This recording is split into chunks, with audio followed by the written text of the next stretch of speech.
Hello, good evening. আমি Joshua, ফিলিপাইনের নাগরিক।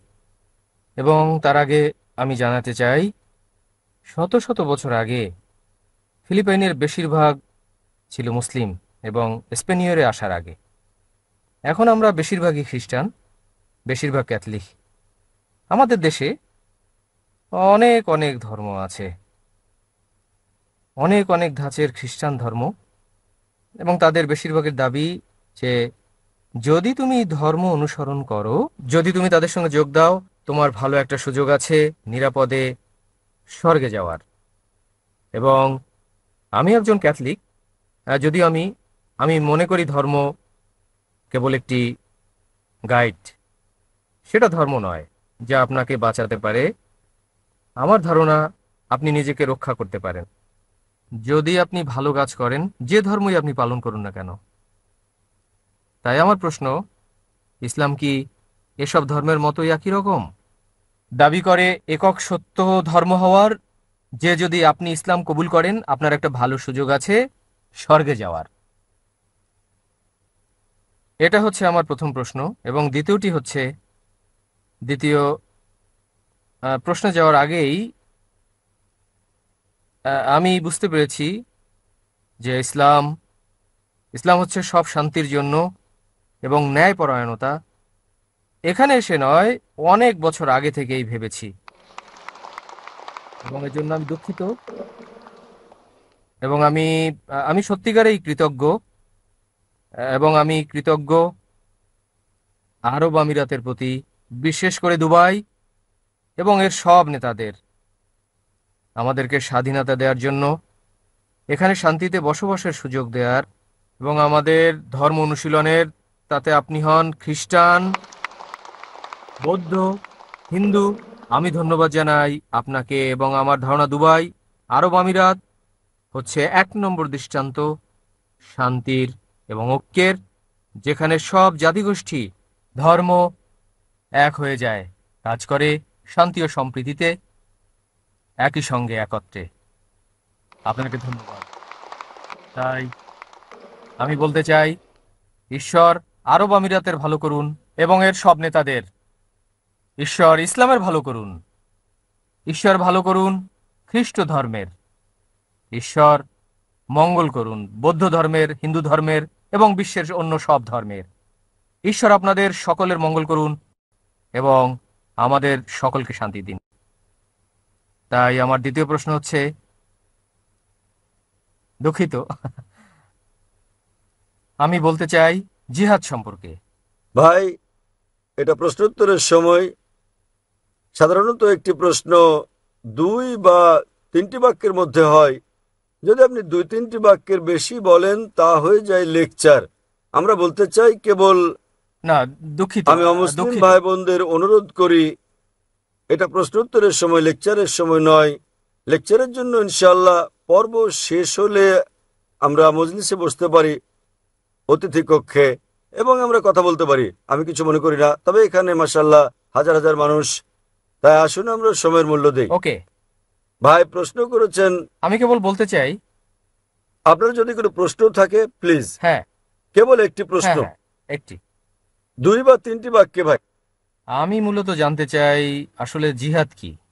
কারণ আমি টেলিভিশনে অনেক দেখেছি কিছু কিছু ব্যক্তি জিহাদ করে বেশ ক্ষতিকর পন্থায়। তাহলে আসলে ইসলামে জিহাদ মানে কি, এবং এ ব্যাপারে আপনার সুস্পষ্ট মত কি? আমি অমুসলিমদের অনুরোধ করব যে আপনারা একবারে একটি প্রশ্নই করবেন। দ্বিতীয় প্রশ্নের জন্য অন্যান্য অমুসলিমদের পেছনে যান, আপনাদের যেতে হবে না পুরো লাইনের পেছনে। কারণ আপনারা জানেন গতকাল অনেক অমুসলিম প্রশ্ন করতে পারেননি। আমি অমুসলিমদের একটা প্রশ্ন করার অনুরোধ জানাবো, সংযুক্ত হলে 2টো প্রশ্ন। তবে যদি আপনি 6টি প্রশ্ন, 3টি, 4টি প্রশ্ন করেন তাহলে সব প্রশ্নের সঠিক জবাব দেওয়াটা কঠিন হয়ে যাবে। ভাই 2টো প্রশ্ন করেছেন। প্রথম প্রশ্নে তিনি বলেছেন তিনি বিশ্বাস করেন যে ধর্ম একটি গাইড, কিন্তু তিনি বিশ্বাস করেন না যে সবকিছু সত্য যা তাকে স্বর্গে নিয়ে যেতে পারে। তিনি জানতে চেয়েছেন ইসলামের অবস্থানটা কি এবং ইসলাম কি তাকে জান্নাতে নিয়ে যেতে পারে, এবং কোরআন কি। আর দ্বিতীয় প্রশ্ন হচ্ছে জিহাদের মানেটা আসলে কি। প্রথম প্রশ্নের জবাবে বলছি, যদি আপনি বিশ্বাস করেন বাইবেল একটা গাইড, যদি ধরা হয় আপনি কোথাও পরীক্ষা দিচ্ছেন, হতে পারে ব্যাচেলার্স ডিগ্রি, অনেক সময় প্রতিটি বিষয়ের একটি করে গাইড থাকে, আপনি কি সেই গাইড অনুসরণ করবেন যা পুরনো এডিশনের, নাকি সেই গাইড যা সর্বশেষ এডিশনের? ভাই, কোন গাইড আপনি অনুসরণ করবেন, পুরনো না নতুনটা? আমি উভয়টি অনুসরণ করব। উভয়? তাহলে আগে বিজ্ঞান বলতো চাঁদের আলো তার নিজস্ব আলো, আজ বিজ্ঞান বলছে চাঁদের আলো প্রতিফলিত আলো। কোনটি বিশ্বাস করবেন আপনি, পুরনো না নতুনটা?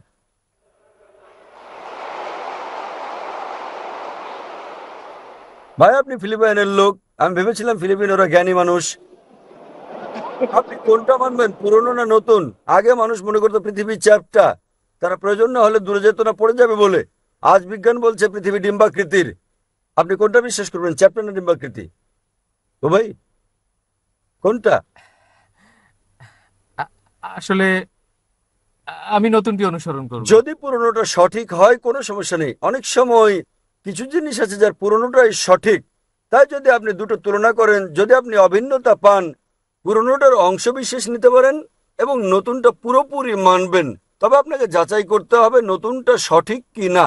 ভাইয়ের আগের প্রশ্ন অনুযায়ী কিভাবে আপনি জানবেন এই গাইডটি সত্য বলছে? আমি আপনাকে বলবো, বর্তমানে বিজ্ঞানের সহায়তায় আমরা প্রমাণ করতে পারি কেবলমাত্র একটি ধর্মগ্রন্থ যেটি 100% সঠিক এবং প্রতিষ্ঠিত বৈজ্ঞানিক তথ্যের সঙ্গে মিল রয়েছে, এটা হচ্ছে কোরআন। তাই এর উপর ভিত্তি করে যদি আপনি ভুল গাইড অনুসরণ করেন, নাও হতে পারেন আপনি এই পরীক্ষায় সফল। এই দুনিয়া ভাই পরকালের জন্য একটা পরীক্ষা। আল্লাহ কোরআনে বলেছেন সূরা মুলক অধ্যায় নম্বর 67 আয়াত নম্বর 2, আল্লাযী খালাকাল মাউতা ওয়াল হায়াতা, তিনি আল্লাহ যিনি সৃষ্টি করেছেন জীবন ও মৃত্যু পরীক্ষার জন্য তোমাদের মধ্যে কর্মে কে উত্তম। তাহলে যখন আপনি পরীক্ষায় অবতীর্ণ হন, আপনাকে অবশ্যই সঠিক গাইড পড়তে হবে। আর সর্বশেষ এবং চূড়ান্ত গাইড মানুষের জন্য হচ্ছে মহিমান্বিত কোরআন। এরপর আর কোনো গাইড আসবে না, আর কোনো পয়গম্বর আসবেন না। তাহলে এটি হচ্ছে একমাত্র গ্রন্থ যা আপনাকে মুক্তির পথে নিয়ে যাবে, স্বর্গে নিয়ে যাবে, আপনাকে জান্নাতে নিয়ে যাবে। আপনার দ্বিতীয় প্রশ্নের উত্তরে বলছি, জিহাদ শব্দটির মানে কি? এই শব্দটিকে বেশিরভাগ ক্ষেত্রে ভুল বোঝা হয়। ইসলামে জিহাদ, এটিকে কেবল অমুসলিমরাই ভুল বোঝে না, এমনকি মুসলিমরাও ভুল বুঝে থাকে। বেশিরভাগ অমুসলিম ও মুসলিমরা ভাবেন যে কোনো যুদ্ধ যাতে মুসলিমরা লড়াই করে যে কোনো কারণে, তা হোক এটা অর্থের জন্য, হোক সম্পদের জন্য, ব্যক্তিগত স্বার্থের জন্য, তা হোক সুনামের জন্য বা জমির জন্য, একে বলা হয় জিহাদ। জিহাদ মানে এই নয় যে কোনো যুদ্ধ যাতে মুসলিমরা লড়াই করে, তাতে হোক তা সম্পদের জন্য, জমির জন্য, সুনামের জন্য। জিহাদ আরবি শব্দ জাহাদা থেকে এসেছে, যার মানে হচ্ছে চেষ্টা করা, যার মানে সংগ্রাম করা। ইসলামী প্রেক্ষাপটে জিহাদ মানে চেষ্টা ও সংগ্রাম করা নিজের অসৎ প্রবৃত্তির বিরুদ্ধে। জিহাদ মানে চেষ্টা ও সংগ্রাম করা সমাজের উন্নয়নের জন্য। জিহাদ আরো বোঝায় যুদ্ধক্ষেত্রে আত্মরক্ষার জন্য চেষ্টা ও সংগ্রাম করা। জিহাদ দিয়ে আরো বোঝায় জুলুমের বিরুদ্ধে চেষ্টা ও সংগ্রাম করা। জিহাদ মূলত চেষ্টা ও সংগ্রাম। উদাহরণস্বরূপ, যদি একজন ছাত্র পরীক্ষায় পাশের জন্য চেষ্টা ও সংগ্রাম করে, আরবিতে আমরা বলবো সে জিহাদ করছে। অনেক মানুষেরই ভুল ধারণা রয়েছে যে জিহাদ শুধুমাত্র করতে পারে মুসলিমরাই। কোরআনে অন্তত দুটো আয়াতে বলা হয়েছে যে এমনকি অমুসলিমরাও জিহাদ করতে পারে। আল্লাহ কোরআনে বলেছেন সূরা লুকমান অধ্যায় নম্বর 31 আয়াত 14, আমি মানুষকে তার পিতামাতার সঙ্গে সদ্ব্যবহার করার নির্দেশ দিয়েছি। তার মা কষ্টের পর কষ্ট সহ্য করে তাকে গর্ভে ধারণ ও জন্ম দিয়েছে। পরের আয়াত সূরা লুকমান অধ্যায় 31 আয়াত নম্বর 15 বলা হয়েছে, তবে যদি তোমাদের পিতামাতা জিহাদ করে, চেষ্টা ও সংগ্রাম করে আল্লাহ ছাড়া আর কারো উপাসনা করার জন্য যার সম্পর্কে তোমার কোনো জ্ঞান নেই, তাহলে তাদের মান্য করো না, কিন্তু তথাপিও তাদের সাথে ভালোবাসা ও মমতার সঙ্গে বসবাস করো। কোরআনে একই কথা আবারও বলা হয়েছে সূরা আনকাবুত অধ্যায় নম্বর 29 আয়াত নম্বর 8, যা আল্লাহ বলেছেন আমি মানুষকে তাদের পিতামাতার প্রতি সদয় হওয়ার নির্দেশ দিয়েছি, তবে যদি তাদের পিতামাতা জিহাদ করে, চেষ্টা ও সংগ্রাম করে আল্লাহ ছাড়া অন্য কারো উপাসনা করার জন্য, তবে তাদের মান্য করবে না। এখানে আল্লাহ অমুসলিম পিতামাতার ব্যাপারে বলেছেন যারা তাদের সন্তানদের শিরক করতে বাধ্য করছে সর্বশক্তিমান আল্লাহ ছাড়া অন্য কারো উপাসনা করতে। তাই এখানে আল্লাহ বলেছেন অমুসলিম পিতামাতারা জিহাদ করছে, তবে এই জিহাদ ফিসাবিলিস শয়তান। আমাদের মুসলিমদের যা করা উচিত তা হচ্ছে জিহাদ ফিসাবিলিল্লাহ। সুতরাং যে কোনো কারণে জিহাদ শব্দটি ব্যবহার করা হোক না কেন, এটা সাধারণভাবে ব্যবহৃত হয় এবং বোঝায় যে এটি জিহাদ ফিসাবিলিল্লাহ যদি অন্য কিছু না থাকে। তাই জিহাদ মূলত বোঝার চেষ্টা ও সংগ্রাম করা। এবং অনেক সময় পাশ্চাত্যের লোকেরা তারা জিহাদ শব্দটিকে পবিত্র যুদ্ধ বলেছে। আরবিতে পবিত্র যুদ্ধ মানে হারবুম মুকাদ্দাসা। এই শব্দ হারবুম মুকাদ্দাসা পবিত্র কোরআনে কোথাও নেই, রাসূলের কোনো হাদিসেও এটি নেই। এই পবিত্র যুদ্ধ কথাটি প্রথম ব্যবহার করা হয় ক্রুসেডারদেরকে বোঝাতে। ক্রুসেডারদের, যারা বলপূর্বক খ্রিস্ট ধর্ম বিস্তার করেছিল, তারা ধর্ম বিস্তারের জন্য হাজার হাজার মানুষকে হত্যা করেছিল। বর্তমানে এই শব্দটি মুসলিমদের ক্ষেত্রে ব্যবহার করা হয় ইসলামের ক্ষেত্রে, যা পুরোপুরি ভুল। কোরআনে কোথাও বলা হয়নি যে জিহাদ মানে পবিত্র যুদ্ধ, এবং কোরআনের ভাষা অত্যন্ত স্পষ্ট। আল্লাহ বলেছেন কোরআনের সূরা মাইদা অধ্যায় 5 আয়াত নম্বর 32 যে যদি কেউ কোনো মানুষকে হত্যা করে, হোক সে মুসলিম বা অমুসলিম, যদি হত্যার অপরাধে বা পৃথিবীতে অনর্থের সৃষ্টির অপরাধে না হয়, সে যেন সমস্ত মানবজাতিকে হত্যা করল। পৃথিবীতে এমন কোনো ধর্মগ্রন্থ নেই যাতে বলা হয়েছে তুমি যদি একজন মানুষকে হত্যা করো তাহলে সমগ্র মানবজাতিকে হত্যা করলে, এবং তুমি যদি একজন মানুষকে বাঁচাও তাহলে তুমি সমগ্র মানবজাতিকে বাঁচালে। তাহলে এরকম একটা ধর্ম কিভাবে, যাতে বলা হয়েছে সন্ত্রাসবাদ ছড়াতে তুমি একটি নিরপরাধ মানুষও হত্যা করতে পারবে না? এটা হচ্ছে মূলত মিডিয়ার কাজ, যারা ইসলাম সম্পর্কে বিভ্রান্তি ছড়িয়ে বেড়াচ্ছে। আশা করি উত্তরটা পেয়েছেন। ঠিক বলেছেন। তাহলে কি আপনি বিশ্বাস করেন যে ইসলাম শান্তির ধর্ম? হ্যাঁ হ্যাঁ হ্যাঁ, আমি বিশ্বাস করি। আপনি কি এক ঈশ্বরে বিশ্বাস করেন? হ্যাঁ। আপনি কি বিশ্বাস করেন যীশু খ্রিস্ট ঈশ্বর? আমার আমার ধর্ম মতে তাই। আমি বিশ্বাস করি তিনি ঈশ্বর, তিনি আমাদের ঈশ্বরের পুত্র। এমন কোনো কথা কি আছে সম্পূর্ণ বাইবেলে যেখানে যীশু খ্রিস্ট তারপর শান্তি প্রতিষ্ঠিত হোক নিজে বলেছেন, কোনো দ্ব্যর্থহীন বাক্য, কোনো সুস্পষ্ট উক্তি আপনার জানা মতে বাইবেলের মধ্যে যেখানে যীশু খ্রিস্ট তারপর শান্তি প্রতিষ্ঠিত হোক নিজে বলেছেন যে আমি ঈশ্বর, অথবা বলেছেন আমার উপাসনা করো? যদি আপনি বাইবেলের কোনো অনুচ্ছেদ দেখাতে পারেন সুস্পষ্ট করে বলা দ্ব্যর্থহীন ভাবে, যেখানে যীশু খ্রিস্ট তারপর শান্তি প্রতিষ্ঠিত হোক নিজে বলেছেন তিনি ঈশ্বর, অথবা বলেছেন আমার উপাসনা করো, আমি আপনার সঙ্গে আপনার ধর্ম গ্রহণ করব।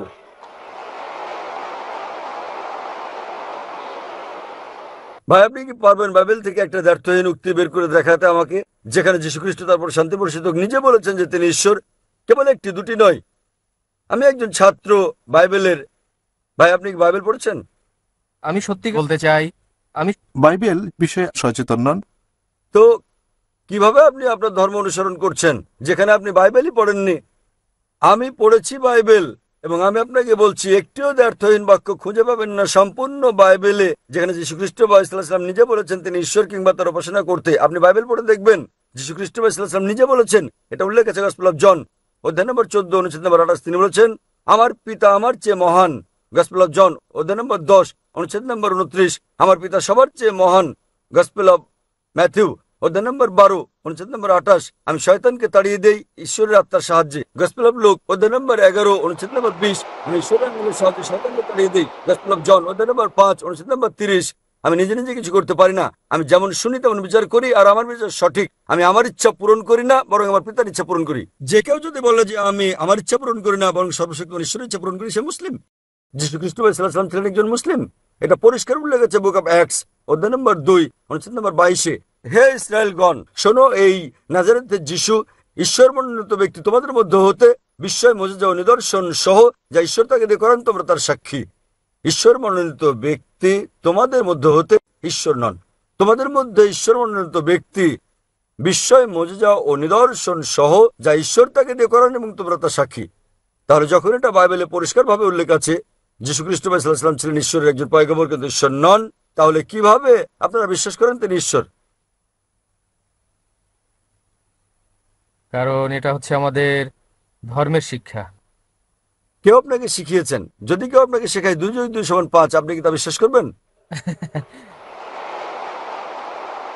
হ্যাঁ কি না?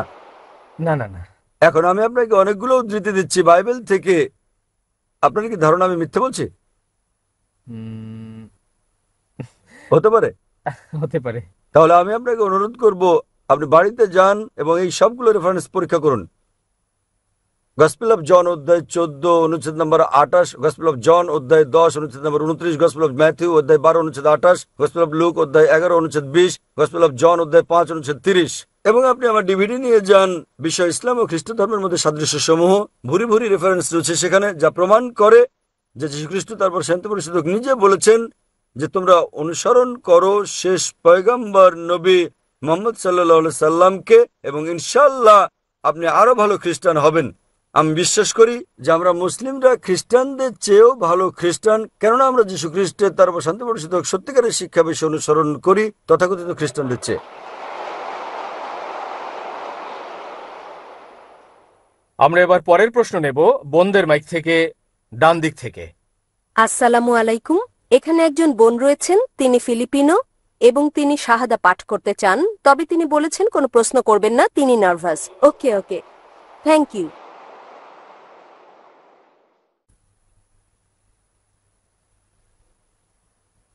যতক্ষণ না আমি বুঝতে পারি যে তিনি মূলনীতিগুলোতে বিশ্বাস করেন, আমি কি করে শাহাদা পাঠ করাই? আমি আপনার কাছে জানতে চাই বোন, আপনি কি বিশ্বাস করেন যে ঈশ্বর একজন? আবার বলুন। আপনি কি বিশ্বাস করেন ঈশ্বর একজন? হ্যাঁ। আপনি কি বিশ্বাস করেন যীশুখ্রিস্ট ঈশ্বর তারপর শান্তি বর্ষিত হোক? আল্লাহ, আল্লাহর যিশু। আপনি বিশ্বাস করেন না? আমি বিশ্বাস করি। আপনি বিশ্বাস করেন যীশুখ্রিস্ট ঈশ্বর, না বিশ্বাস করেন তিনি পয়গম্বর? পয়গম্বর। আপনি বিশ্বাস করেন যীশুখ্রিস্ট ঈশ্বরের পয়গম্বর? পয়গম্বর। আপনি কি বিশ্বাস করেন যে নবী মুহাম্মদ সাল্লাল্লাহু আলাইহি সাল্লাম সর্বশেষ ও চূড়ান্ত পয়গম্বর? হ্যাঁ, আমি বিশ্বাস করি। কেউ কি আপনাকে বাধ্য করছে গ্রহণ করতে ইসলাম? কেউ না। আপনি নিজের স্বাধীন ইচ্ছাই করছেন এটা? হ্যাঁ, ইনশাআল্লাহ। আমি অবশ্যই। আরবিতে বলবো, আপনি শুনে শুনে বলবেন। হুম। আশহাদু আশহাদু আল্লাহ আল্লাহ ইলাহা ইলাহা ইল্লাল্লাহ ইল্লাল্লাহ ওয়া আশহাদু ওয়াশহাদু আন্না আন্না মুহাম্মাদান মুহাম্মাদান আবদুহু আবদুহু ওয়া রাসূলুহু। ওয়া রাসূলুহু। আমি সাক্ষ্য দিচ্ছি, আমি সাক্ষ্য দিচ্ছি আমি সাক্ষ্য দিচ্ছি যে কোনো ঈশ্বর নেই কোনো ঈশ্বর নেই আল্লাহ ছাড়া, আল্লাহ ছাড়া, এবং আমি সাক্ষ্য দিচ্ছি এবং আমি সাক্ষ্য দিচ্ছি যে মুহাম্মদ মুহাম্মদ তার উপর শান্তি বর্ষিত হোক, তার উপর শান্তি বর্ষিত হোক, তার উপর শান্তি বর্ষিত হোক, হচ্ছেন পয়গম্বর হচ্ছেন এবং পয়গম্বর ঈশ্বরের বান্দা। এবং ঈশ্বরের বান্দা। মাশাআল্লাহ, আপনি এখন মুসলিম। মাশাআল্লাহ। এবং আমি প্রার্থনা করি আল্লাহ সুবহানাহু ওয়া তাআলার কাছে আপনাকে তিনি দান করুন উত্তম জীবন ইহজগতে এবং একই রকম পরকালে ইনশাআল্লাহ। এই মুহূর্তে আর কোনো অমুসলিম আছেন যে কোনো মাইকে? ওকে, প্রশ্ন করুন ভাই। আসসালামু আলাইকুম। আমার এক বন্ধু আপনাকে একটি প্রশ্ন করতে চান। কোরআনে ইহুদি ও খ্রিস্টান ধর্মের মতো হিন্দু ধর্মের ব্যাপারে কোনো লাইন বা শব্দ আছে কিনা? ভাই প্রশ্ন করলেন যে কোরআনে কোনো আয়াত আছে কি না যাতে নির্দিষ্ট করে হিন্দু ধর্মের কথা বলা হয়েছে, যেমন এতে বলা হয়েছে ইহুদি ও খ্রিস্ট ধর্ম সম্পর্কে। আমার কোনো আয়াত জানা নেই, কোরআনে এমন কোনো আয়াত নেই যাতে নির্দিষ্ট করে হিন্দু ধর্ম সম্পর্কে বলা হয়েছে, যেমনটা বলা হয়েছে খ্রিস্টান ধর্ম ও ইহুদি ধর্ম সম্পর্কে। তবে কোরআন বলছে সূরা রাদ অধ্যায় নম্বর 13 আয়াত নম্বর 38-এ কোরআন বলছে, लिकुल्ली अजलिन किताब। প্রত্যেক যুগে আমি ওহী পাঠিয়েছি। নাম ধরে কেবল 4টি আসমানি কিতাবের কথা উল্লেখ আছে কোরআনে, তাওরাত, জবুর, ইনজিল এবং কোরআন। তাওরাত হচ্ছে সেই ওহী যা মুসা আলাইহিস সালামকে দেওয়া হয়েছে, জবুর হচ্ছে সেই ওহী যা দাউদ আলাইহিস সালামের উপর নাজিল করা হয়েছিল, ইনজিল হচ্ছে সেই ওহী যা ঈসা আলাইহিস সালামের উপর নাজিল করা হয়েছিল, এবং কোরআন হচ্ছে সেই ওহী যা নবী মুহাম্মদ সাল্লাল্লাহু আলাইহি সাল্লামের উপর নাজিল হয়েছে। তবে এই 4খানা কিতাব ছাড়া আরো গ্রন্থ অনেক এসেছে, উদাহরণস্বরূপ সুফে ইব্রাহিম। যদি আপনি আমাকে প্রশ্ন করেন বেদকে কি আপনি ঈশ্বরের বাণী বলে বিবেচনা করেন, আমি বলবো আমি জানি না, কারণ এমন কোনো আয়াত নেই পবিত্র কোরআনে যেখানে বলা হয়েছে বেদ ঈশ্বরের বাণী। নবীর এমন কোনো হাদিসও নেই যেখানে বলা হয়েছে ঈশ্বরের বাণী বেদ। তাই আমি বলি এটা হতেও পারে, নাও হতে পারে, আমি জানি না, আমি এর নিশ্চয়তা দিতে পারি না। তবে যদি এটা ঈশ্বরের বাণী হয়েও থাকে, যদি ঈশ্বরের বাণী হয়েও থাকে, তবে কোরআনের আগে আসা সবগুলো গ্রন্থ কোনো না কোনো জনগোষ্ঠীর জন্য নির্দিষ্ট ছিল এবং এসব বাণী অনুসরণ করার মেয়াদ ছিল পরবর্তী গ্রন্থ না আসা পর্যন্ত। তো বেদ ঈশ্বরের বাণী হলেও তা ছিল ওই সময়ের এবং নির্দিষ্ট গোত্রের মানুষের জন্য। তবে কোরআন যেহেতু সর্বশক্তিমান আল্লাহর সর্বশেষ ও চূড়ান্ত আসমানী কিতাব, এটা কেবল মুসলিম বা আরবদের জন্যই নয়, এটা সমগ্র মানবজাতির জন্যই। এবং যেহেতু এটা সর্বশেষ গ্রন্থ এবং এরপর আর কোনো গ্রন্থ আসবে না, তাই এটা অনুসরণ করতে হবে শেষ বিচারের দিন পর্যন্ত। তো এর উপর ভিত্তি করে যদি আপনি বলেন যে ধারণাগতভাবে বেদ ঈশ্বরের বাণী, এটা ছিল ওইসব লোকদের জন্য, ওই সময়ের জন্য।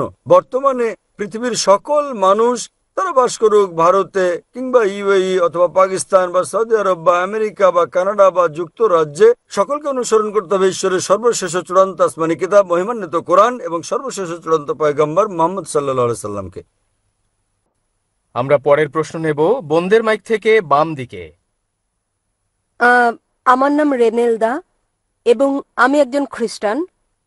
মানে আমি দীর্ঘদিন যাবৎ নিজের মধ্যে একটা খটকা অনুভব করছি। যে প্রশ্নটি আমি আপনাকে করতে চাই সেটি প্রায় এরকম হতে পারে ধারণা, কিংবা এরকম যে আমি মানুষের দ্বারা উদ্বুদ্ধ হয়েছি। আমার প্রথম প্রশ্নের মতো এটা হচ্ছে শূকর সম্পর্কে। মূলত আমি জানতে চাই হারাম কথাটির মানে আসলে কি।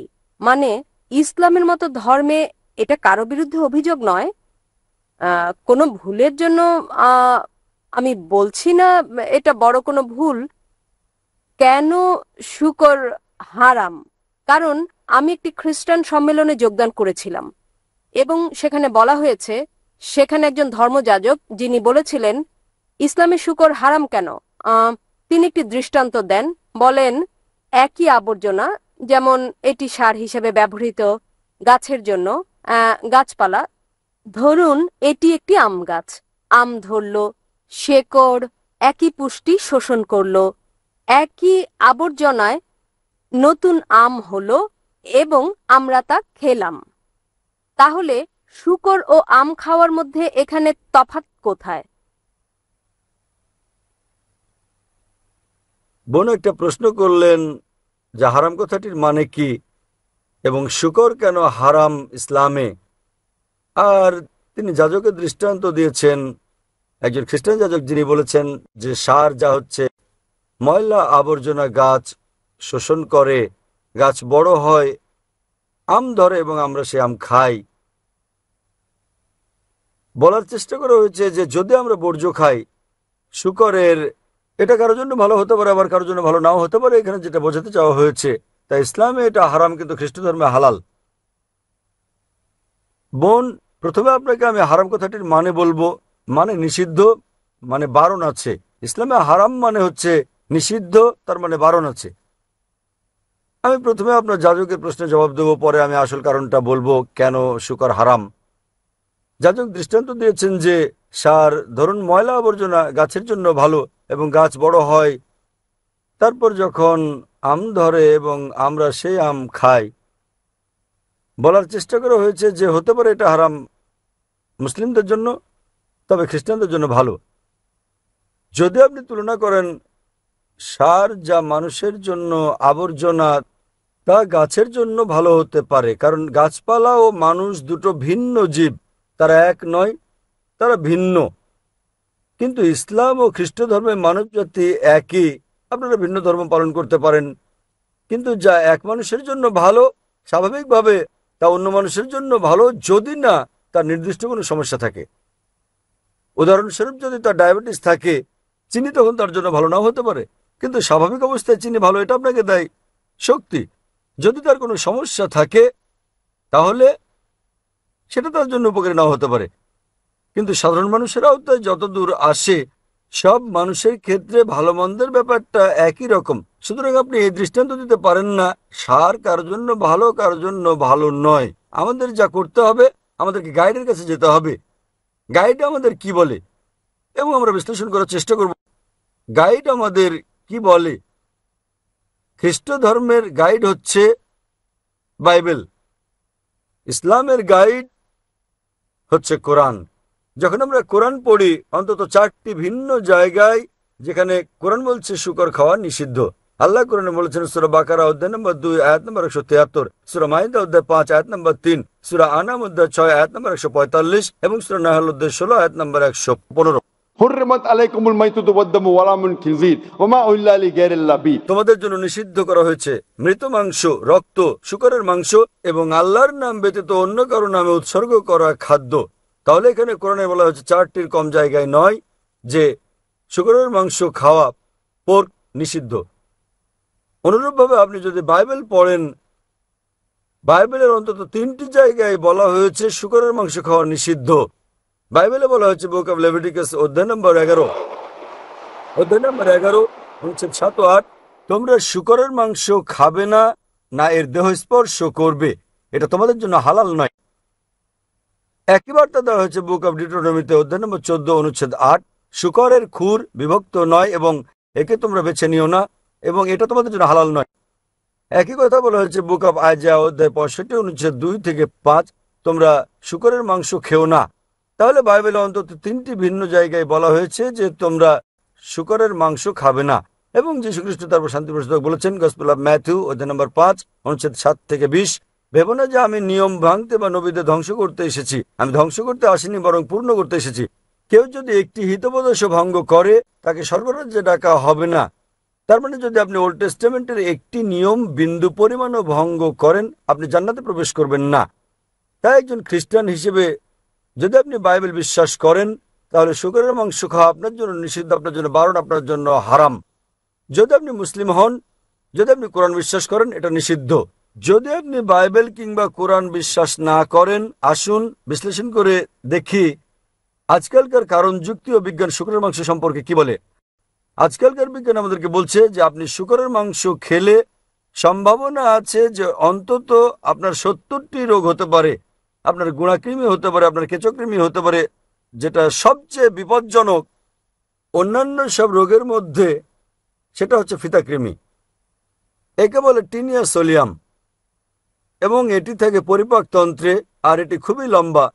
যদি আপনি খুব ভালো করে সিদ্ধ করেন ডিম, টিনিয়া সোলিয়ামের ওভা কখনো মরে না এবং পরিপাক নালী থেকে এটা রক্তের মধ্য দিয়ে শরীরের প্রায় সব অঙ্গেই যেতে পারে। এটি চোখে ঢুকে অন্ধ করে দিতে পারে চোখ, হৃৎপিণ্ডে ঢুকে হার্ট অ্যাটাক ঘটাতে পারে, এটি মস্তিষ্কে ঢুকে মস্তিষ্ক অকেজ করে দিতে পারে। এবং যখন আপনি বুঝতে পারবেন যে আপনি এই রোগে আক্রান্ত ততক্ষণে দেখবেন আপনার অপূরণীয় ক্ষতি হয়ে গেছে। অধিকন্তু বর্তমান বিজ্ঞান আমাদের বলছে যখন আপনি শূকরের মাংস খান দেখবেন তাতে চর্বির উপাদান বেশি রয়েছে, বরং কম রয়েছে মাংসপেশি গড়ার উপাদান।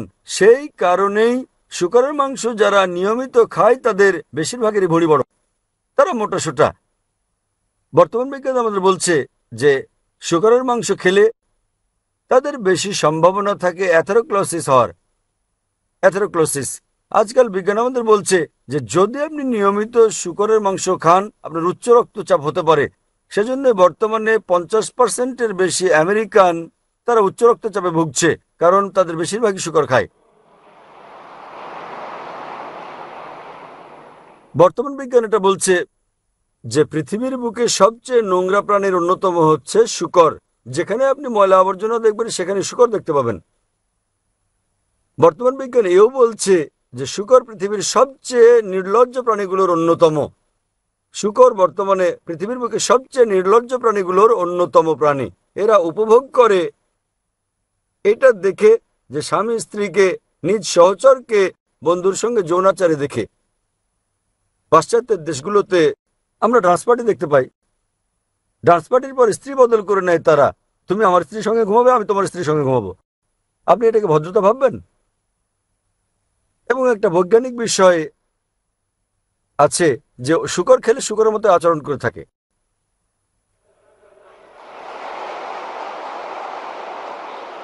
আশা করি উত্তরটা পেয়েছেন বোন। হ্যাঁ, ভেরি গুড। আমার পরের প্রশ্ন হচ্ছে প্রসাদ ও চরণামৃত সম্পর্কে, যা মন্দিরে দেয়া হয়। আমি জানতে চাই এটা কতটা ভিন্ন। যখন মুসলিমরা হজে যায় তারা খেজুর ও জমজমের পানি নিয়ে আসে, তাহলে মুসলিমদের কেন প্রসাদ বা চরণামৃত গ্রহণ বন্ধ করতে হবে?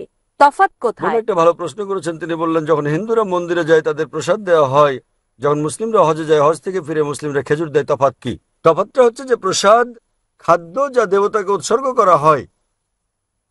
হিন্দু ধর্মে আপনি দেখবেন হিন্দু ধর্ম আলাদা, হিন্দুরা যা করে তা হচ্ছে তারা মন্দিরে যায় এবং দেবতাকে খাদ্য দেয়। আল্লাহ কোরআনে বলেছেন সূরা আনাম অধ্যায় নম্বর 6 আয়াত নম্বর 14, আল্লাহ সবার জন্য আহার যোগান, কিন্তু তার খাওয়ার প্রয়োজন হয় না। আমরা মানুষই কিভাবে ঈশ্বরকে খাদ্য দেই? এছাড়া কোরআনে অন্তত 4টি জায়গায় বলা হয়েছে যা আমি আগে উল্লেখ করেছি। সূরা বাকারা অধ্যায় 2 আয়াত 173, সূরা মাইদা অধ্যায় 5 আয়াত নম্বর 3, সূরা আনাম অধ্যায় 6 আয়াত 145 এবং সূরা নাহল অধ্যায় 16 আয়াত নম্বর 115। حرمت عليكم الميتة والدم ولحم الخنزير وما أهل لغير الله به। তোমাদের জন্য হারাম খাদ্য হচ্ছে মৃত মাংস, রক্ত, শূকরের মাংস এবং আল্লাহ ছাড়া অন্য কারো নামে উৎসর্গ করা খাদ্য। তাহলে যদি আপনি এমন খাদ্য খান যা আল্লাহ ছাড়া অন্য কারো নামে উৎসর্গ করা হয়েছে, তবে তা হারাম। মুসলিমরা যখন হজ বা উমরা করতে যান তখন তারা খেজুর নিয়ে আসেন। কেউ বলে না এই খেজুর সর্বশক্তিমান ঈশ্বরকে দেওয়া হয়েছে। খেজুর আপনারা জানেন, কারণ সৌদি আরবের অন্যতম প্রধান ফল হচ্ছে এই খেজুর। তাই যখন আমরা সে দেশে যাই আমরা ওই ফল নিয়ে আসি কেবলই উপহার হিসেবে। কোনো মুসলিম কোনোদিন বলেনি যে এই খেজুর সর্বশক্তিমান ঈশ্বর বা আল্লাহকে দেওয়া হয়েছে। এবং খেজুর অত্যন্ত পুষ্টিকর, এটা খুবই পুষ্টিকর এবং এটা খুবই স্বাস্থ্যকর। তাহলে এটা কেবল উপহার হিসেবে। যেভাবে আপনারা মিষ্টি খাওয়ান, যখন আপনারা ভারত থেকে বিদেশে যান তখন মিষ্টি খাওয়ান, তাহলে এটা খুবই সুস্বাদু ফল এবং এটি সৌদি আরবের একটি প্রধান ফল। এর কোনো সম্পর্ক নেই। কেউ বলে না যে এই খেজুর সর্বশক্তিমান ঈশ্বরকে দেওয়া হয়েছে। যদি হিন্দুরা সর্বশক্তিমান ঈশ্বরকে খেজুর দেয় তাহলে সেই খেজুরটা খাওয়া হারাম। যদি হিন্দুদের কেউ সর্বশক্তিমান ঈশ্বরকে এই খেজুর দেয় তাহলে সেই খেজুরটা খাওয়া আমাদের জন্য হারাম। তাই কেউ যদি আল্লাহ ছাড়া অন্য কারো নাম নেয় কোনো খেজুরে, সে খেজুরও হারাম হয়ে যাবে। এটাই হচ্ছে মুসলিম ও হিন্দুদের মধ্যে পার্থক্য। আমরা বিশ্বাস করি না যে সর্বশক্তিমান ঈশ্বরের খেতে হয়। আমরা মানবজাতি আমাদের খাওয়ার প্রয়োজন হয়। আশা করি বোন উত্তরটা পেয়েছেন। জি জি, ধন্যবাদ আপনাকে। আপনার কি আর কোনো প্রশ্ন আছে? হ্যাঁ হ্যাঁ, আমার পরের প্রশ্ন হচ্ছে, বোন সবচেয়ে গুরুত্বপূর্ণ প্রশ্নটা করুন, আর একটা সবচেয়ে গুরুত্বপূর্ণ প্রশ্ন করবেন। এটা হচ্ছে মূলত সন্দেহ সমকামিতায়। ইসলামে কি এটা নিষিদ্ধ এবং কেন তাহলে? কারণ আমার মত, গত 5 বছরে আমি অনেক সমকামীর সঙ্গে থেকেছি। এটা হচ্ছে, আমি বলছি, তাদের অনুভূতি আছে যা তাদের সমলিঙ্গের জন্য, অথবা যাই হোক না কেন, এটা খুবই সত্যি। আমি বলতে চাই এটা সেরকম টান যা আমরা অনুভব করি, হতে পারে তা আমাদের স্বামীদের জন্য অথবা অন্য যার জন্যই হোক। যদি এটা ভুল হয় তাহলে কেন ভুল? বোন প্রশ্ন করলেন যে সমকামিতার ব্যাপারে কি বলে ইসলাম, এবং যদি এটা ভুল হয় তাহলে কেন এটা ভুল। আল্লাহ কোরআনে বলেছেন সূরা ইসরা অধ্যায় নম্বর 17 আয়াত নম্বর 32, ব্যভিচারের কাছেও তোমরা যেও না, কেননা ব্যভিচার হচ্ছে সব মন্দ কাজের মন্দ সূচনা। এছাড়া আল্লাহ সূরা আরাফে বলেছেন অধ্যায় নম্বর 7 যে কোনো পুরুষকে কথা বলা যে তুমি কি তোমার লালসা চর্চা করো পুরুষের উপর নারীর চেয়ে বেশি।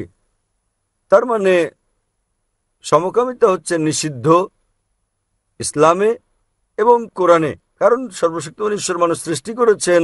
আল্লাহ কোরআনে বলেছেন সূরা রুম অধ্যায় নম্বর 30 আয়াত নম্বর 21, তিনি ভালোবাসা সৃষ্টি করেছেন স্বামী এবং স্ত্রীর অন্তরে। সর্বশক্তিমান ঈশ্বর মানুষকে এমনভাবে তৈরি করেছেন যে তারা বিপরীত লিঙ্গকে ভালোবাসবে। সাধারণত প্রাকৃতিকভাবে কোনো পুরুষই অন্য পুরুষকে সেভাবে ভালোবাসে না। আমি ভালোবাসা নিয়ে কথা বলছি যা স্বামী স্ত্রীর মধ্যে প্রয়োজন, সে ভালোবাসা নিয়ে বলছি না যা আছে ভাই আর ভাইয়ের মধ্যে, বোন আর বোনের মধ্যে। এ ব্যাপারে প্রাথমিক একটা গবেষণা হয়